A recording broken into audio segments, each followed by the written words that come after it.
Liwa poni motote la vie salili bonza metika kolela le la kango talanga yo moto na lingaka yo na yo yengo na ye balingo na pangwisa omana miso na yo yengo bolingo langa ye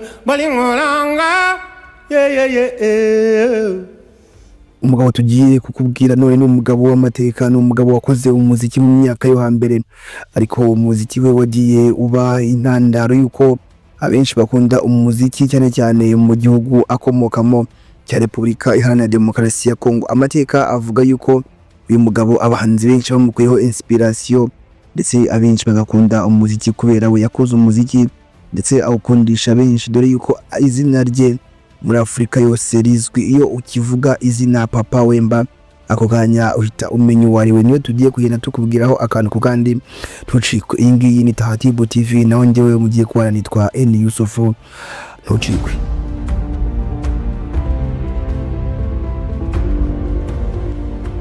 Papa Wemba amazina ye nyakuri yitwa Jules Shungu Wembadio Pene Kikumba. Yavukiye mu gace ka Lubefu mu cyahoze ari Beja mu Kongo, cyangwa se ariyo twebwe dukunda kwita Kongo mbirigi, ku wa 14 Kamena 1949.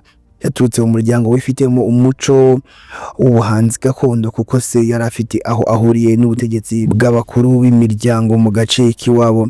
Agiye gukura maze akura akunda umuziki ku buryo butangaje, dore yuko yatangiriye umuziki we muri Kongo, ariko awutangira akiri umwana, aho yatangiye umuziki aririmba muri korali ya Kiliziya Gatolika, bityo atangira kugenda aririmba mu makorali atandukanye mu gihugu cya Kongo, maze abantu benshi batangira kubona impano. Mu mwaka w'1969 Papa Wemba yinjiye mu itsinda rya Zaïko Langa Langa, hari naho yatangiriye kwigaragaza nk'umuhanzi udashakisha, umuhanzi uzi kuririmba byimbitse, umuhanzi uzi kwandika byahebuje.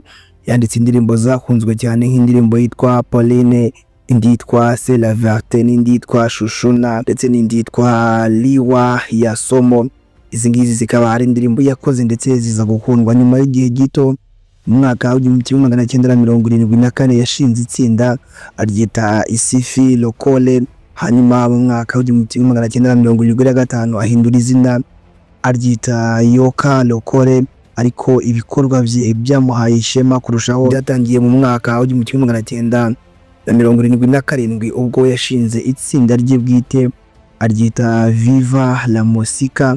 Iri tsinda niryo ryamufashije kugeza umuziki we mu mahanga yose, ndetse amahanga aramwumva, cyane cyane indirimbo ze zikundwa mu gihugu cy'Ubufaransa, aho yakoranye n'abahanzi bakomeye ndetse n'inzu zaho zitunganya umuziki. Papa Wemba yamenyekanye mu njyana ya Lumba Congolaise, njyana yitwa Suku n'injyana yitwa Ndomboro, ku buryo yiswe King of Lumba Rock. Yabaye n'intangarugero mu kwandika. Mu myaka y'1990 Papa Wemba yasinye amasezerano na World Record, cyangwa se World Records ya Peter Gabriel, bituma amenyekana ku rwego mpuzamahanga. Yashyize hanze album zamenyekanye cyane nk'iyitwa Le Voyage mu mwaka w'1992, ndetse ashyira hanze iyitwa Emotion mu mwaka w'1995, ndetse ashyira hanze n'iyitwa Molokai mu mwaka w'1998. Album yise Emotion cyane cyane yamufashije kwagura izina rye mu muziki w'isi yose muri rusange. Uretse umuziki kandi Papa Wemba yanagaragaye mu mafilime, arimo filime yitwa La Vie est belle mwaka w'1987, ndetse indirimbo ze zagiye zikoreshwa mu mafilime mpuzamahanga nk'iyitwa Children of Men ndetse n'izindi. Ubuzima bwe bwite Papa Wemba yashakanye na Mama Marie Luzolo Amazone mu mwaka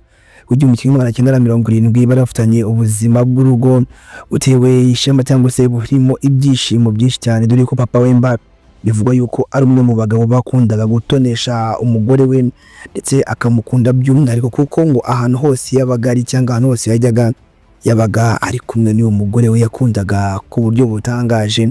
ndetse bavuga yuko no mu gihe yabaga yatumiwe mu bitaramo byo hanze y'igihugu mu mahanga ngo rwose baragendanaga ndetse agatoki ku kandi ngo ntabwo yajyaga asiga umugore we. Zimwe mu ndirimbo z'ibihe byose za Papa Wemba zakunzwe cyane kurusha izindi harimo nk'indirimbo yitwa Show Me The Way, indirimbo yitwa Maria Valencia, indirimbo yitwa Yolele, indirimbo yitwa Analengo kugira ngo abenshi murayizi yarakunzwe hano mu Rwanda, indirimbo yitwa Emotion, Esclave, Mandola, indirimbo yitwa Fidelité Le Voyageur ndetse n'indirimbo yitwa Zaina. Izi ndirimbo zose zarakunzwe kugera aho abantu bazicuranze mu bitaramo, mu konseri ndetse n'ahantu henshi habaga habaye ibirori. Izi ndirimbo wasangaga zirimo ziracurangwa ku rwego rwo hejuru, dore yuko ari umwe mu bagabo bakoraga injyana ibyinitse ndetse abenshi bakavuga yuko ari umwe mu bagabo bashimishije imitima y'abenshi, dore yuko wasangaga indirimbo ze haba bakuza abana, abasore ndetse n'abantu bose babasha kuzibyina kandi bakazishimira. Albumu ze zacurujwe kurusha izindi zose. Hari albumu yitwa Emotion yakoze mu mwaka wa 1995 ndetse agurisha kopi zayo ibihumbi 100 ndetse zivamo amafaranga menshi cyane.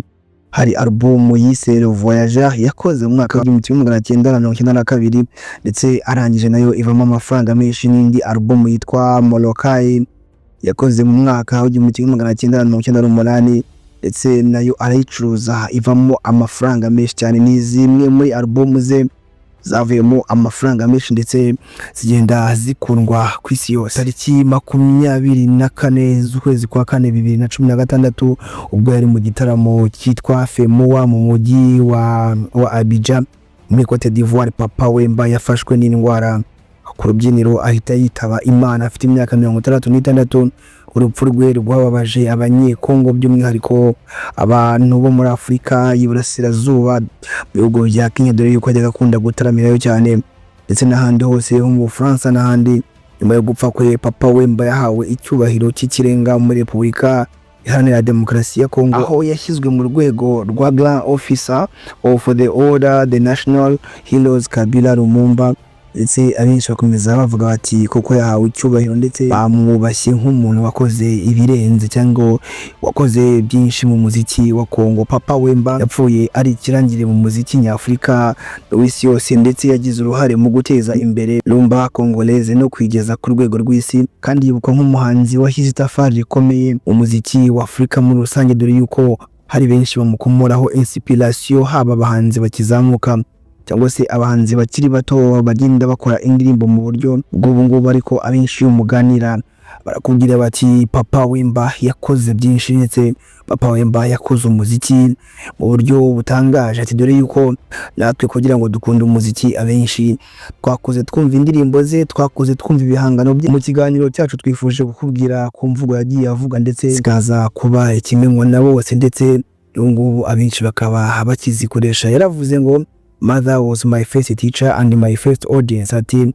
mama wanje niwe mwarimu wanje wa mbere kandi akanaba umukunzi wanje wa mbere. Kandi yakomeje avuga ati tant que je serai un homme debout, tant que je serai ma belle foi, je serai toujours sur scène. Yaravuze ngo ndi umugabo uhagaze ndacyafite ijwi ryanjye ry'icyubahiro, nzahora ndi ku rubyiniro igihe cyose. Kandi yarongera avuga ngo la vie est trop belle pour s'habiller triste. Yaravuze ngo ubuzima ni bwiza cyane ariko nanone urebye nabi bwakwambika agahinda, cyangwa se nanone nyuma yuko ubabara cyangwa se nyuma yuko ubuzima buba bwiza ushobora kongera ukababara cyangwa ukagira agahinda. Nanone yaravuze ngo Lumba, it is thanks to Lumba that I have made a name for myself in the world. Mu Kinyarwanda ni nkaho wakavuze ngo ndi Lumba kubera Lumba izina ryanjye ryamamaye ku isi hose. Amagambo yagiye avuga nanone yagiye anakomeza kugenda avuga ngo a great man is not small one. Mu Kinyarwanda ashobora kuvuga ngo umuntu ukomeye si muto. Angaha yavugaga yuko umuntu wese atari muto bitewe n'ibyo akomeyemo cyangwa n'uburyo afatwa cyangwa n'uburyo abayeho n'amagambo yagiye avugwa cyangwa akoreshwa. Uyu mugabo wabaye icyamamare mu muziki wa Kongo by'umwihariko ndetse akanaba icyamamare mu muziki wa Afrika. Iyi ngiyi ni YouTube channel yacu kandi yanyu, ushobora kuba udukurikira uri ku mugabane w'Uburayi, Amerika, Aziya, Oceania ndetse n'ahandi hose uherereye ku isi cyangwa hano iwacu muri Afrika muri rusange. Ushobora kuba wakunze ibiganiro byacu n'ugende udakoze like. Ikindi jya hasi muri comment utubwire ngo ndifuza ko ubutaha mwazambwira kuri kanaka n'amateka ya bamwe mu byamamare biba byaratabarutse, n'amateka tukubwira mu muziki, muri filime ndetse mu gace twise amateka, ni mu byamamare mu muziki, muri filime ndetse n'ahandi. Byase muri comment utubwire ngo ndifuza ko ubutaha mwazambwira kuri kanaka. Ikindi ujya hasi muri comment wibuke kutubwira ngo mumbwire kuri kanaka niba warakunze umukinnyi wa filime, niba warakunze umunyamuziki runaka, ubutaha tuzahore tukubwira ku cyamamare ukunda. Iyi ngiyi ni Tatibu TV, nabanjyewe nitwa Eni Yusuf. Ibiganiro byacu byo nakagaruka nakubwira ngo hasta la vista, hasta la mañana. Ciao ciao, turabakunda, Imana ibarinde.